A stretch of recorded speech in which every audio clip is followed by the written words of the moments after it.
Good morning students, CCA online education channel में आपका एक बार फिर से स्वागत है। सभी विद्यार्थी जो अभी यूट्यूब चैनल पर नए हैं वो विद्यार्थी यूट्यूब चैनल को सब्सक्राइब करें, लाइक करें, शेयर करें और कमेंट बॉक्स में अपना कमेंट करें, जिससे हम अपनी क्लासेज के अंदर जो भी प्रॉब्लम है उनमें सुधार कर सकें। तो लास्ट क्लास में अपन ने जो लिया था टॉपिक, उस लास्ट क्लास के टॉपिक से हम आगे स्टार्ट करते हैं। लास्ट क्लास में अपन ने पढ़ा था कि जो मर्दा पीएच होती है वो क्या होती है। मर्दा पीएच जो होती है उसकी पीएच नापने के लिए अपन किन किन विधियों को काम में लेते हैं और जो मर्दा स्केल होती है वो क्या होती है, इन सब बातों के बारे में हमने लास्ट क्लास में पढ़ लिया था। कुछ ऐसे पदार्थ थे जो मर्दा में होने वाली अम्लीयता और जो क्षारीयता होती है उसको प्रभावित करते थे। जो अम्लीय कारक थे कुछ और कुछ क्षारीय कारक थे। आज हम अपना जो टॉपिक स्टार्ट करते हैं वो टॉपिक है मर्दा पीएच को प्रभावित करने वाले कारक। उन मर्दा पीएच को प्रभावित करने वाले कारकों की बात करें अपन तो अपना सबसे पहला जो टॉपिक है वो है पैतृक पदार्थ।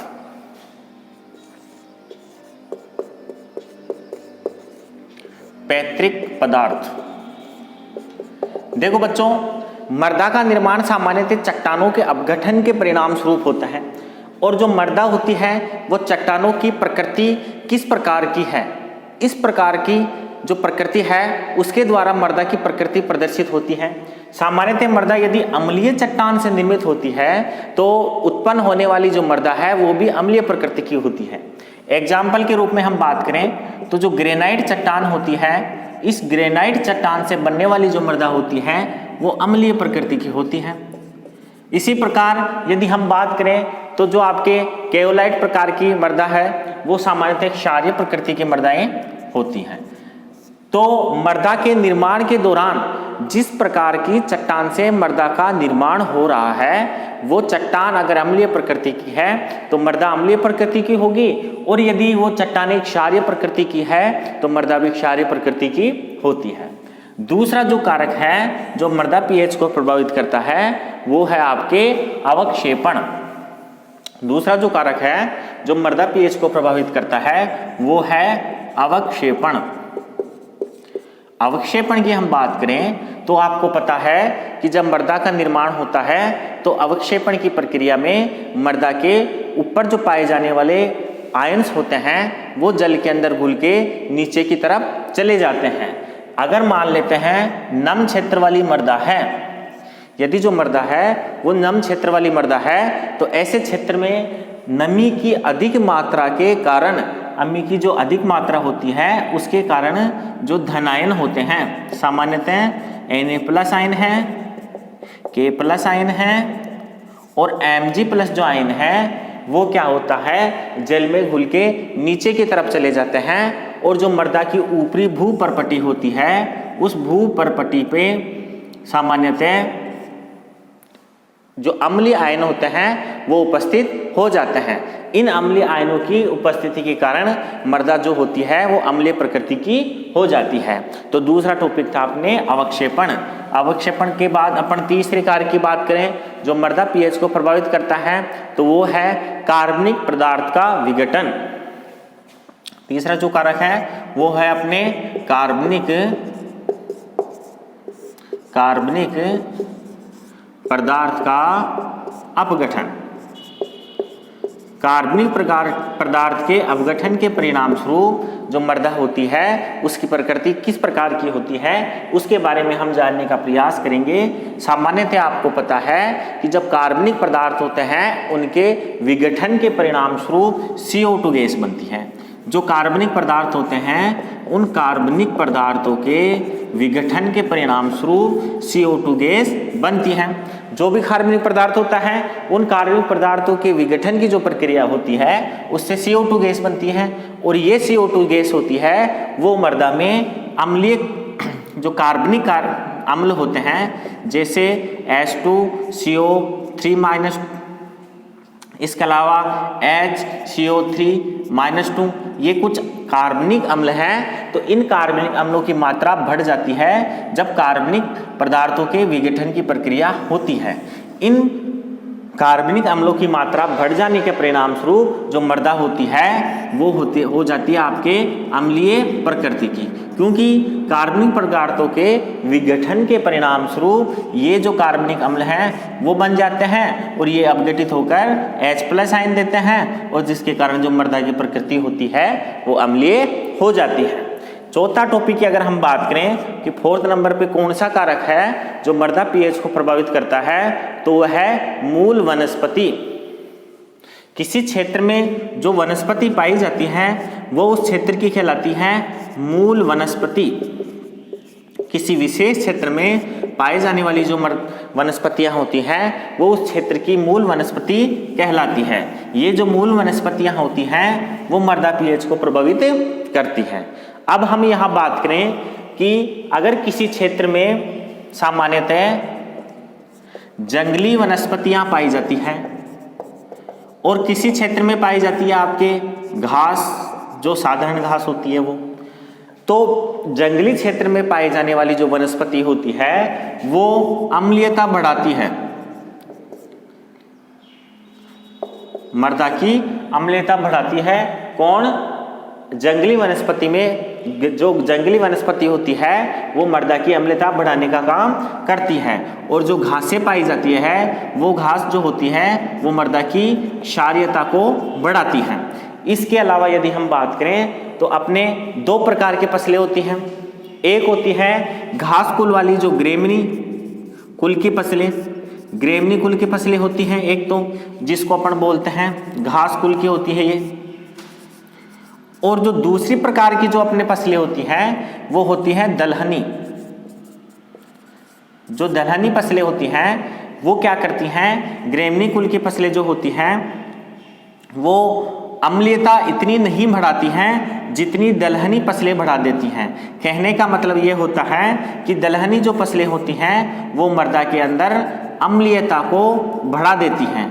दलहनी जो फसलें होती हैं वो मृदा में अम्लीयता को बढ़ा देती हैं, जबकि जो ग्रेमनी कुल या घास कुल की जो फसलें होती हैं वो तुलनात्मक रूप से यदि बात करें तो दलहनी फसलों की तुलना में कम मात्रा में क्या बनाती है, अम्लीयता उत्पन्न करती है। तो ये अपने 4th टॉपिक हो गया। इसके बाद हम बात करते हैं अपने 5वें नंबर के टॉपिक की, जो क्या करता है, मृदा को प्रभावित करता है, तो वो है फसल की प्रकृति। फसल की प्रकृति। फसल की प्रकृति की बात करें तो कई प्रकार की फसलें उगाई जाती हैं जो क्या होती है, मृदा पीएच को परिवर्तित करने का काम करती हैं।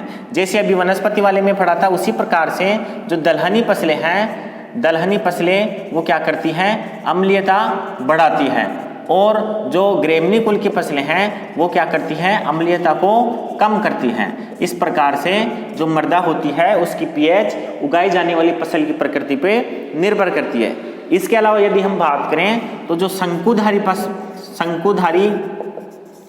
जो पेड़ पौधे होते हैं, शंकुधारी जो पेड़ पौधे होते हैं वो क्या करते हैं, अपने जो साधारण बड़े पत्ते वाले पेड़ पौधों की तुलना में अधिक मात्रा में अम्लीयता उत्पन्न करते हैं। ये क्या करते हैं, शंकुधारी जो पेड़ पौधे होते हैं वो अधिक मात्रा में मृदा के अंदर अम्लीयता उत्पन्न करते हैं। मृदा में अधिक मात्रा में अम्लीयता उत्पन्न कौन करते हैं, शंकुधारी पौधे, जबकि कम मात्रा में अम्लीयता उत्पन्न करते हैं वो करते हैं बड़े पत्ते वाले पौधे। तो इस प्रकार जो फसल की प्रकृति होती है वो भी क्या करती है, मृदा पीएच को क्या करती है, प्रदर्शित करने का काम करती है। इसके बाद अपना नेक्स्ट टॉपिक है वो है नाइट्रोजन उर्वरक की मात्रा। नाइट्रोजन जो उर्वरक होता है वो सामान्यतः मृदा की जो अम्लीयता होती है उसको प्रभावित करने का काम करता है। नाइट्रोजन जो उर्वरक होता है ये दोनों प्रकार के होते हैं आपके। प्राकृतिक नाइट्रोजन उर्वरक काम में आता है जिसे प्राकृतिक खाद के रूप में अपन बोलते हैं, और दूसरे प्रकार का जो उर्वरक होता है वो रासायनिक उर्वरक की श्रेणी में आता है। जैसे आपका यूरिया है, अमोनियम है, वो क्या करता है, रासायनिक उर्वरक की श्रेणी में आते हैं। तो हम बात करते हैं नाइट्रोजन उर्वरक की। तो जो नाइट्रोजन उर्वरक होते हैं ये सामान्यतः मृदा के अंदर अम्लता बढ़ाने का काम करते हैं। मृदा में अम्लता बढ़ाने का काम करते हैं नाइट्रोजन उर्वरक, क्योंकि नाइट्रोजन उर्वरक के अपघटन की प्रक्रिया के परिणाम स्वरूप H+ आयन बनते हैं और ये जो H+ आयन होते हैं ये मृदा के अंदर अम्लता बढ़ाने में सहायता करते हैं। तो साधारणतया हम जब भी नाइट्रोजन उर्वरक का उपयोग खेत के अंदर क्या करते हैं, मृदा सुधारक के रूप में या उर्वरक के रूप में जब नाइट्रोजन का उपयोग करते हैं तो ये क्या करते हैं, मृदा की अम्लता को बढ़ा देते हैं। तो नाइट्रोजन युक्त जितने भी उर्वरक हैं, नाइट्रोजन युक्त जितने भी जो उर्वरक हैं वो क्या करते हैं, मृदा में अम्लता को बढ़ा देते हैं। ठीक है, मृदा में अम्लता को बढ़ा देने का काम कौन करते हैं, नाइट्रोजन युक्त उर्वरक मृदा में अम्लता को बढ़ाने का काम करते हैं। इसके बाद है जलमग्नता। नेक्स्ट जो अपना टॉपिक है जो मृदा पीएच को प्रभावित करता है वो है जलमग्नता। जलमग्नता का मतलब क्या होता है बच्चों, जलमग्नता का मतलब है कि जो मृदा आपकी है उसमें कितने समय तक आपके जो पानी है वो भरा हुआ रहता है। यदि पानी जो है वो मृदा में ज़्यादा समय तक भरा हुआ रहता है तो ऐसी स्थिति के अंदर जो आपकी मृदा है उनमें जो आयन हैं और उन आयनों में से भी सामान्यतः जो बेस या जो क्षारीय आयन हैं, क्षारीय जो आयन हैं ये आयन क्या होते हैं, अवक्षेपित हो जाते हैं। यदि ज़्यादा मात्रा में जो जल होता है वो क्या होता है, किस में भरा रहता है, मृदा में भरा रहता है, तो बेस आयन या जो क्षारीय आयन होते हैं वो अवक्षेपित हो जाते हैं और उन आयनों के अवक्षेपण की प्रक्रिया के परिणाम स्वरूप सामान्यतः जो मृदा होती है वो किस प्रकार की हो जाती है, अम्लीय प्रकृति की हो जाती है। और अम्लीय प्रकृति की मृदा होने का कारण ये होता है कि जो क्षार होते हैं वो निक्षालित होते हैं और निक्षालित होकर नीचे चले जाते हैं, जिसके परिणाम स्वरूप जो मृदा होती है वो अम्लीय प्रकृति की हो जाती है। तो यहाँ हमने 7 प्रकार के उन कारकों के बारे में चर्चा की जो मृदा पीएच को प्रभावित करती हैं। एक बार और अपन देख लेते हैं। पहला है अपने पैतृक पदार्थ, दूसरा है अवक्षेपण, तीसरा है कार्बनिक पदार्थ का अपघटन, चौथा है मूल वनस्पति, पांचवा है फसल की प्रकृति, छठवां है नाइट्रोजन उर्वरक और सातवां है जलमग्नता। ये कुछ कारक हैं जो मृदा पीएच को प्रभावित करने का काम करते हैं। इसके बाद हम आगे स्टार्ट करेंगे मृदा पीएच का महत्व।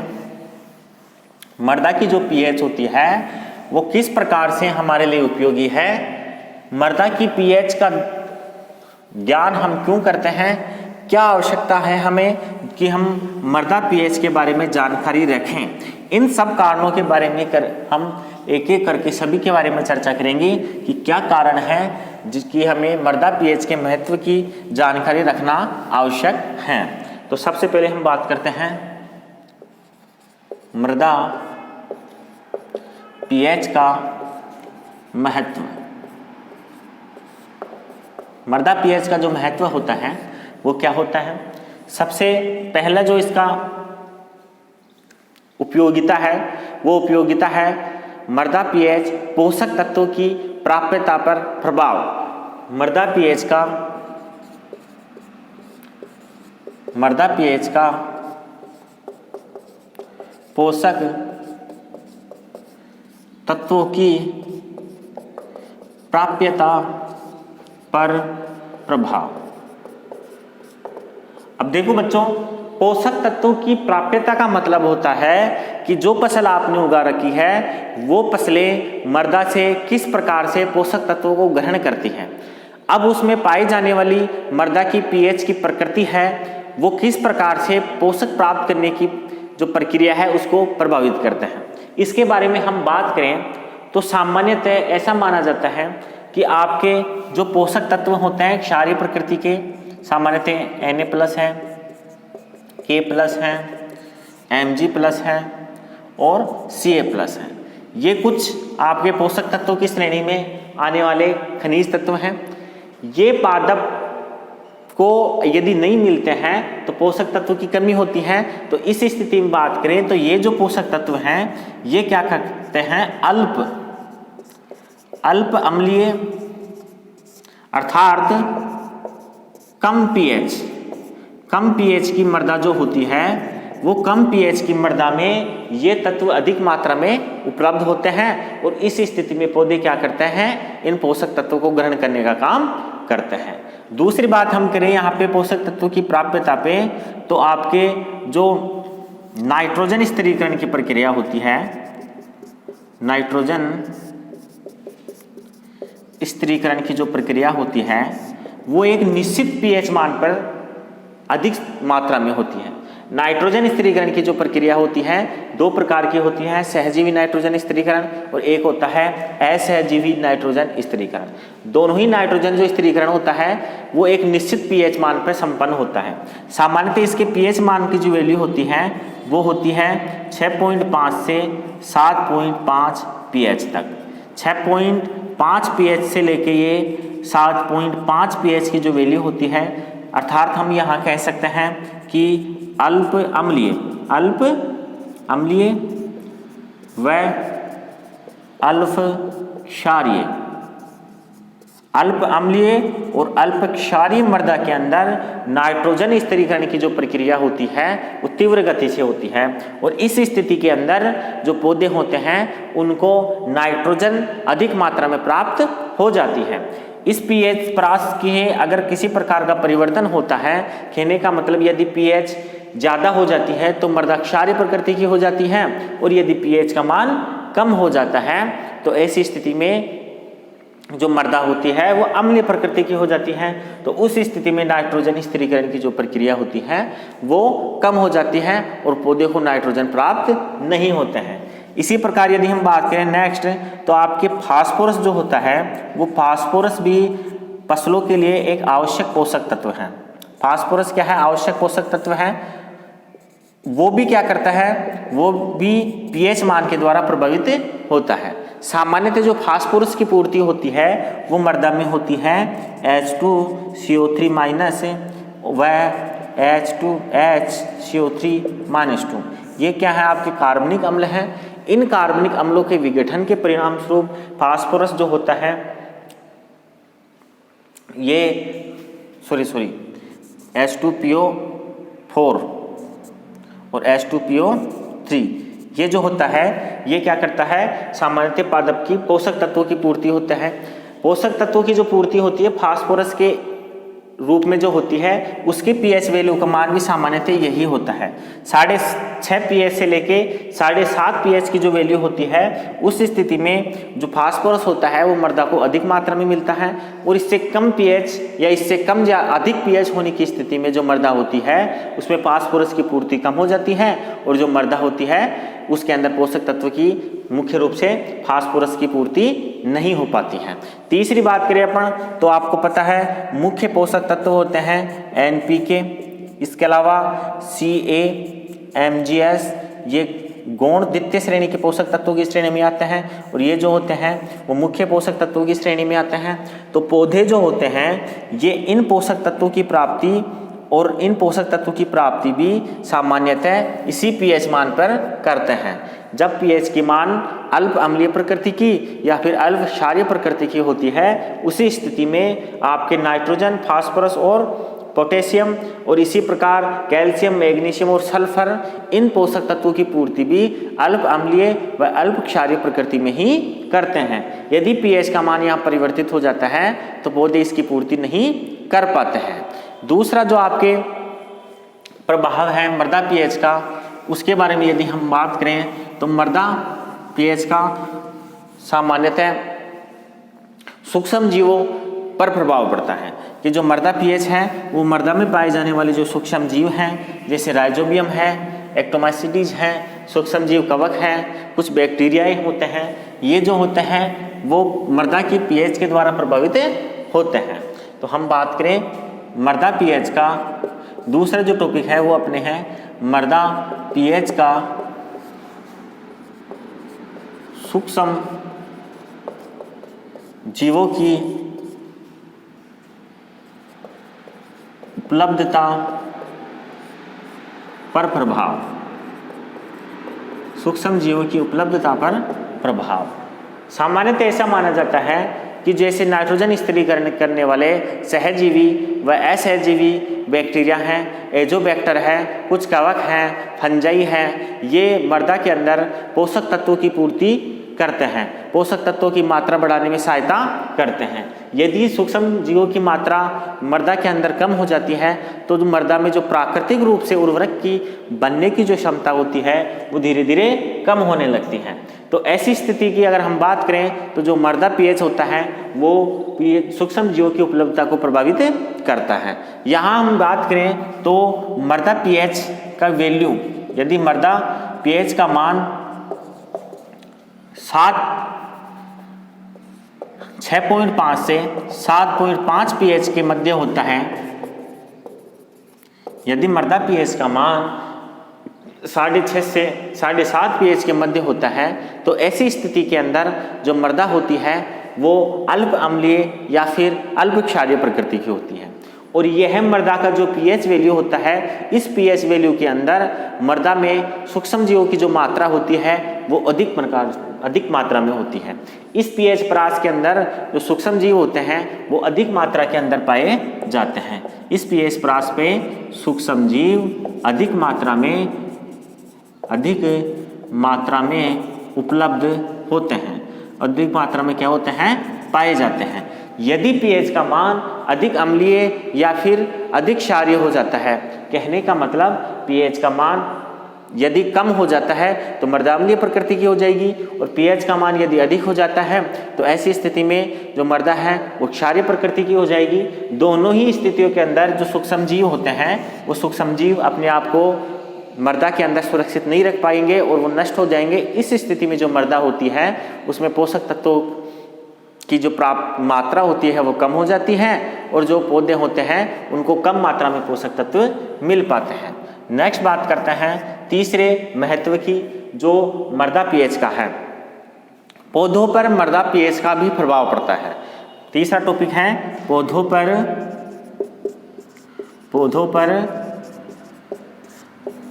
मृदा पीएच का प्रभाव। पौधों पर भी देखो मृदा पीएच का प्रभाव करता है।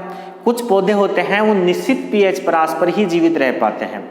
यदि उस निश्चित पीएच परास से अधिक मात्रा में क्या हो जाता है, मृदा की अम्लता या क्षारीयता हो जाती है, तो वो जो पौधे होते हैं वो नष्ट हो जाते हैं। और जनरली ऐसा देखा जाता है कि जो पौधे होते हैं वो 6.5 पीएच से लेकर 7.5 पीएच के मध्य ही क्या होते हैं, सामान्य रूप से ग्रोथ या वृद्धि कर पाते हैं। इससे यदि पीएच का मान कम या ज़्यादा हो जाता है तो इस स्थिति के अंदर जो मृदा के अंदर पाए जाने वाले पौधे हैं वो धीरे धीरे नष्ट होने लगते हैं, और ऐसी स्थिति के अंदर पौधे पूर्ण रूप से विकसित नहीं हो पाते हैं। तो कुछ कारक अपने पड़े जो मृदा पीएच को प्रभावित कर रहे थे। उसके बाद अपन ने पढ़े मृदा पीएच का महत्व।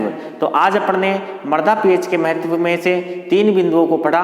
पहला जो महत्व था वह था कि मृदा पोषक तत्वों की प्राप्यता को प्रभावित करती है।